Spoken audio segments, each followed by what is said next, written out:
Topkapı Palace, which was used as the administrative and domicile center of the Ottoman Empire for almost 400 years, is the oldest and largest palace that has survived up until today. It was built by the conqueror of Istanbul, Mehmet II, between the years 1458 and 1478, and it was up until the 19th century that other extensions were made by other sultans who ruled after him. During the reign of Sultan Abdülmecid, the palace lost its primary importance as it was seen to be inadequate for the needs of the state protocols of the 19th century, and therefore had moved to Dolmabahce Palace, built on the Bosphorus in 1854. However, the Sultanate's treasures, the holy relics, and the archives of the empire were protected, and certain traditional ceremonies and celebrations continued to take place at Topkapı Palace. Following the abolishment of the Ottoman Sultanate in 1922, Topkapı Palace was converted into a museum on the order of Mustafa Kemal Atatürk on the 3rd of April 1924. The museum, which also offers audio guidance services, is open to the public every day of the week except on Tuesdays.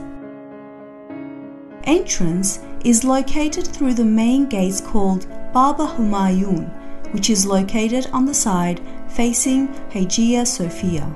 An inscription written by Ali bin Yahya as-Sufi is placed above the gate. The first courtyard, the parade court. Upon entering through the imperial gate, one enters the first courtyard. On the left side of the courtyard, the wood storehouse and the caner's hearth had existed. The remains of the administration, jail building, and the patriarchal palace, which were built at the end of the 19th century, as well as the existent Hagia Irene Church and the Imperial Mint, is located on the left side of the courtyard. Hagia Irene, which was built as the Church of the Patriarchate Palace, is the oldest structure within this courtyard. It was built during the era of Constantine I at the beginning of the 4th century. Hagia Irene, which the Byzantines described as the Chapel of the Patriarchate, remained within the Sultanate's walls, which circled the Topkapı Palace following the conquest of Istanbul. And as it was not converted into a mosque, there weren't any significant architectural changes made. As well as various craftsmanships like carpentry, bookbinding, gilding, and level works for the palace, gifts that were sent to foreign states were also prepared in these workshops. The workshop called Hünerveran within the courtyard was transformed into an imperial mint for coining money once the palace was abandoned during the 19th century. On the right side of the first courtyard, there existed the treasury, the Enderun Hospital, the bakehouses for the palace's bread and Turkish bagels, the Hasfırın Mosque, the areas where the wardens resided, and a water gauge which contained the fountain from Mahmud II's era. One of the most interesting corners of the first courtyard was the Fountain of the Executioner, or the Politics Fountain as it is also called. This structure can be found just before you enter through the Gate of Salutation. The woodsheds of the palace were also located in this area. The first structures, the tiled kiosk and archaeology museums, were also located within this first courtyard. The second courtyard, the Divan Square. The two-towered entrance gate, called Babus Salam, which is the passage to the actual palace and also called the middle entrance, has become a symbol of glory of Topkapı Palace and the Ottoman Empire. This was the entrance in which only the Sultan could enter through on horseback, while the Grand Viziers and other state officials would step down from their horses. The women of the palace would pass through it in their sultanate carriages. The two towers above the gate were built during the era of Kanuni Sultan Solomon. Within these towers there also existed the gatekeeper chambers, which was used to welcome foreign ambassadors who came to the palace until permission for their entrance were granted. The Divan Square, which was built in the 1460s as the second courtyard of the palace, was a ceremonial ground where the state affairs took place.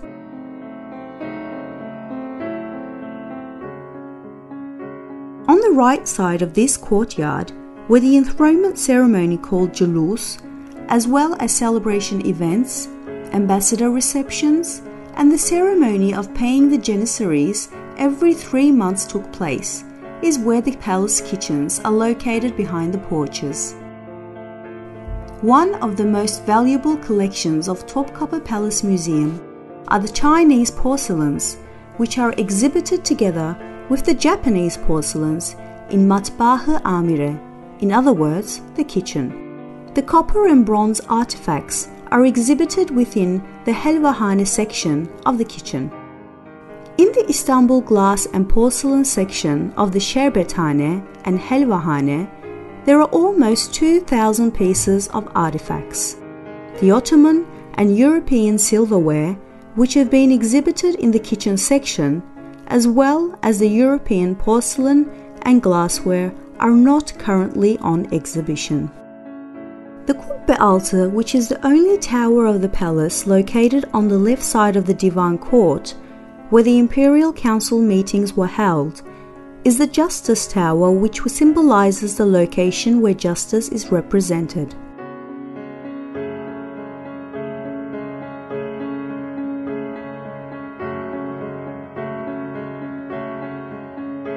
The outer treasury building is located next to the Kubbe-Altı chamber, where the artillery collection is exhibited.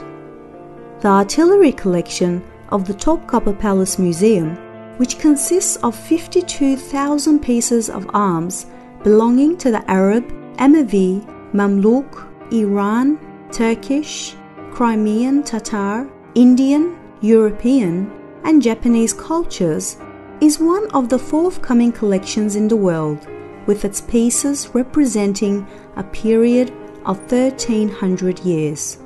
The arms belonging to Fatih Sultan Mehmed, Bayezid II, Yavuz Sultan Selim, Kanuni Sultan Süleyman, Selim II, Mehmed III, Ahmed I, and many other Ottoman sultans, grand viziers, pashas, silahdara make an indelible impression with their fine craftsmanship and adornments. On the left side of the second courtyard, in the corner of the Kubbe-Altı chamber, is where the gate of carts of the harem section is located. On the left side of the salutation gate, there are two fountains built during the time of Sultan Ahmed III, while on the right side there is a prayer facility belonging to the era of Sultan Selim III, and there are huge pillars going back to the early Byzantine era. On the Sultan's path, which leads from the salutation gate to the Gate of Felicity, there is a cistern from the Byzantine era, and on the Vizier path leading to the Kubbe-Altı are the stones of salutation. The third courtyard, the Enderun Court. The Enderun Court is like a citadel within a castle.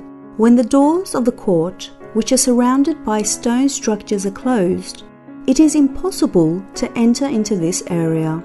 The courtyard, which consists of a 9-decare area, mostly accommodates dormitories. Once through the Gate of Felicity, the first structure located in the Enderun Court is the Chamber of Petitions, or the Audience Chamber. The area behind the Chamber of Petitions is where the library of Sultan Ahmed III exists, which is located in the middle of the courtyard. On the right side of the court is the Enderun School and Music Room, which was the palace university raising high state officials, the dormitory of the expeditionary forces, the remains of a hammam belonging to the era of Sultan Selim II, and the Fatih Kiosk, where the treasures of the palace are exhibited today. As well as having a great economic, spiritual, and historical value, a great part of the imperial treasury includes the gifts presented to the sultans during the visits of the foreign ambassadors, gifts for the wedding ceremonies, births, and during the circumcision celebrations of the sultan's sons. While some of these gifts in the treasury include gifts from all corners of the world, some of them, on the other hand, are the works of art of local artists who had presented these to the sultans, which in return provided them with the support and bounties of the sultans, as well as receiving new orders for other pieces of art. Uthman's sword, as well as the world-famous spoonmaker's diamond, is exhibited in the 4th Treasury Room. Within the wards, on the right side of the 3rd courtyard, is the collection of the Ottoman Sultan's attires. In the Sultan's attire collection, which includes the most prosperous samples of Ottoman fabrics, consists of all the attire of the sultans and princes' clothing, beginning from the second half of the 15th century until the beginning of the 20th century. The left side of the 3rd courtyard is where the privy chamber with its 4 domes are located. The holy relics are exhibited and preserved here. Amongst the most important holy relics gathered between the 16th and the first half of the 20th century include the cloak of the Prophet Muhammad, the beard of the Prophet, the case in which his broken tooth from the Uhud War is kept in, his footprints, letters, seal, bow and arrow, the keys of the Kaaba, water spout of the Kaaba, and the casing of the Black Rock.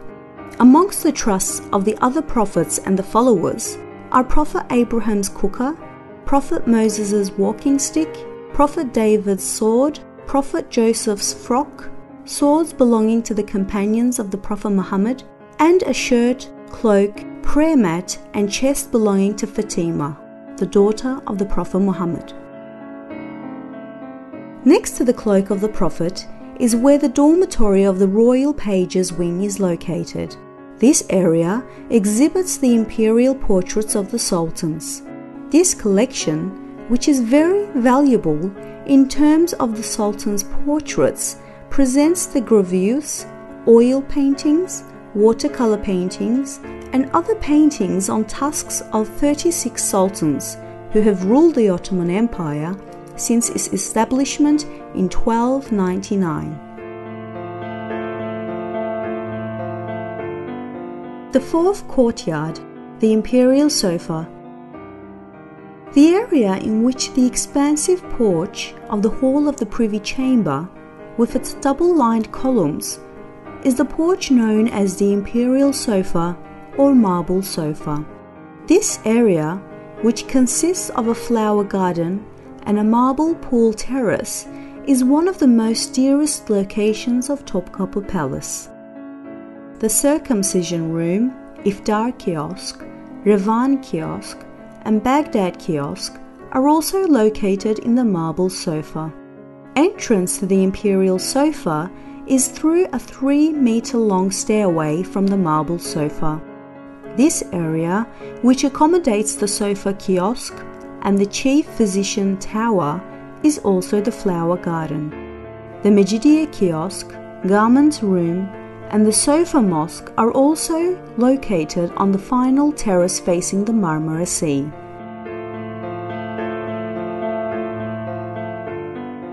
The harem.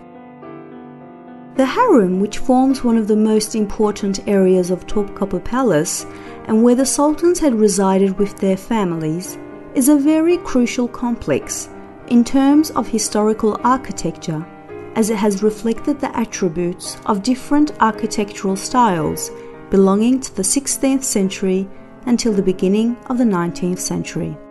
This area has been meticulously circled by high walls, separating it from the salutation area and the areas of administrative functions. There are more than 300 rooms in the harem, with 9 bathhouses, 2 mosques, 1 hospital, wards, and a laundry room. It had been severely damaged during a fire in 1665. The current state of the harem has been attained by many years of renovations and additions. The general structure of the harem is formed by courtyards following one another. The doors which separate these courtyards lead to the wards, rooms, kiosks, and administrative service buildings.